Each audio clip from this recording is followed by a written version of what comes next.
semua. Kali ini aku mau berbagi tips agar anak cepat berjalan versi aku. Tips ini based on pengalaman aku, karena waktu itu anak aku udah 11 bulan dan dia sudah mulai berjalan dikit-dikit di rumahnya. Tapi dia itu kurang pede untuk tetap berjalan dalam waktu yang lumayan lama. Jadi dia itu sebentar berjalan udah melanjut merangkak, sebentar berjalan dia sudah lanjut rambatan. Dan trik-trik inilah yang aku pakai untuk menstimulasi anak aku sampai pada akhirnya dia berjalan dengan waktu yang cukup lama. Nah, sebelum aku kasih tahu tips apa aja untuk stimulasi agar anak cepat berjalan, Mama harus perhatikan dua hal berikut ini. Yang pertama adalah pastikan anak Mama sudah duduk dengan tegak dan melakukannya sendiri. Biasanya anak duduk sendiri itu dimulai dari 7 bulan, namun ada juga yang memulainya pada 9 bulan. Kenapa harus melewati tahapan perkembangan duduk dulu? Karena duduk ini adalah tahapan perkembangan yang dibutuhkan bayi untuk belajar berdiri kelak. Nah, yang kedua adalah merangkak. Nah, mama perlu tahu bahwa merangkak ini adalah fase penting yang sebenarnya harus dilalui oleh seorang bayi. Ada kan biasanya yang bayi itu skip ngerangkak dan dia itu melewatinya dengan ngesot di lantai, lalu dia itu tiba-tiba sudah berjalan saja. Biasanya hal itu disebabkan karena lantai rumah yang licin, bisa juga orang tua yang terlalu overprotect, dan mungkin ada sebab-sebab lain ataupun faktor-faktor lainnya. Bahkan jikapun anak perlu untuk ke terapis untuk belajar berjalan, terapis itu akan mengajarkan merangkak terlebih dahulu. Nah, merangkak itu untuk apa sih? Merangkak itu untuk mengembangkan motorik kasar, motorik halus, keseimbangan, koordinasi mata dengan tangan, dan juga menguatkan otot-otot terutama kaki. Nah, itu adalah dua hal yang harus mama perhatikan ketika mau anaknya berjalan. Jadi, perhatikan dulu apakah anaknya sudah bisa duduk atau belum. Juga perhatikan juga anaknya sudah bisa merangkak atau belum. Kalaupun belum melewati tahapan perkembangan tersebut, bisa untuk menstimulasi terlebih dahulu anaknya untuk duduk dan merangkak. Oke, lanjut kepada intinya. Ketika Refat 11 bulan dan aku melatih kepercayaan dirinya untuk bisa berjalan terus, stay dan lama, ini yang aku lakukan. Dan ini juga tips dari berbagai dokter spesialis anak yang pernah dikunjungi oleh Refat. Yang pertama apa? Adalah kurangin gendong. Tahu sendiri kalau anak kecil dikit-dikit itu pasti dia minta gendong, kemanapun mamanya pergi pasti dia minta gendong. Kalau mamanya ke kamar mandi pun dia pasti minta ikut. Kalau mamanya mau masak pun dia pasti minta gendong buat lihat masakannya. Tapi jika anak mau berjalan, kurangi gendong. Untuk apa? Yang pasti juga untuk melatih kemandiriannya dia. Selain itu juga dia butuh untuk melatih otot-otot kakinya agar lincah bergerak, dan melatih otot-otot lainnya, serta untuk membuat postur tubuh yang bagus. Yang kedua adalah jangan pakai baby walker.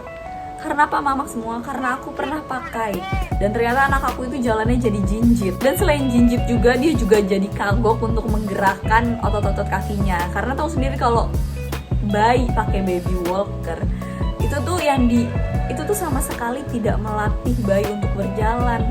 Karena beda banget otot yang digerakkan untuk dia berjalan dengan otot yang digerakkan untuk dia menggerakkan baby walkernya. Dan efek lainnya tentu saja kan itu berbahaya ya. Jadi dia bisa aja nubruk sana, nubruk sini, dan tiba-tiba jatuh. Karena kan mama biasanya ninggalin anak di baby walker dan gak sepenuhnya untuk ngeliatin anaknya. Yang ketiga, langsung aja, kayaknya banyak mama udah pada tahu, dan ini juga aku pakai, salah satunya adalah pakai galon. Jadi Refat menggunakan galon yang diisi seperempatnya.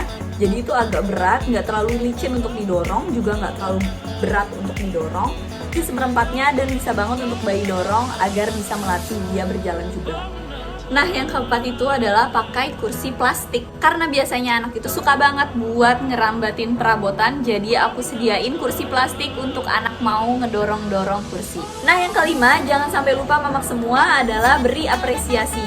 Karena anak akan seneng banget kalau misalkan dia diberi apresiasi, anak akan seneng banget kalau misalkan dia dipuji, dan biasanya dia akan menjadi lebih percaya diri. Dan yang keenam adalah tips yang paling jitu yang membuat Refat lancar jalannya pada waktu itu, yang ngebuat Refat stay jalan lama, adalah berjalan di aspal dengan nyeker, barefoot.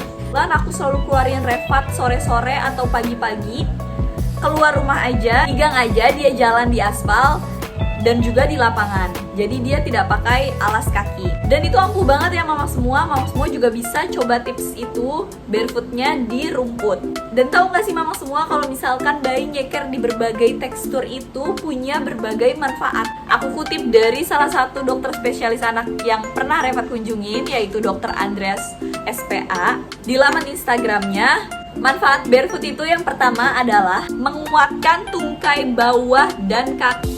Yang kedua adalah meningkatkan keseimbangan. Nah ini pantesan aja ya waktu Revat aku lepas nyeker di aspal itu, dia itu keseimbangannya jadi meningkat banget. Dan dia bisa stay jalan yang cukup lama di aspal tersebut karena dia bisa menjaga keseimbangannya ternyata. Dan yang ketiga adalah membantu gerakan koordinasi. Yang keempat adalah memahami tekstur kasar ataupun halus tempat mereka berpijak. Kelima, meningkatkan perkembangan kognitif. Yang keenam, membantu perkembangan motorik kasar. Dan yang ketujuh, memaksimalkan pertumbuhan anak. Jadi banyak banget ya mama semua manfaat dari nyeker.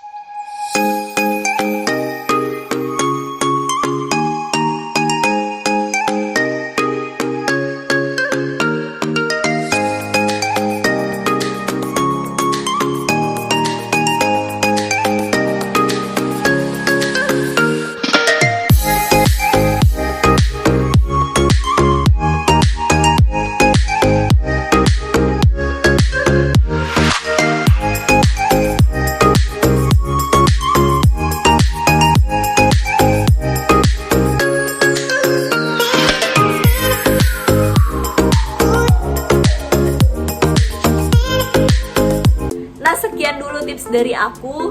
Mama semua bisa coba. Tips yang keenam adalah yang paling aku rekomendasiin. Semoga bermanfaat dan sampai jumpa di konten aku berikutnya. Assalamualaikum warahmatullahi wabarakatuh.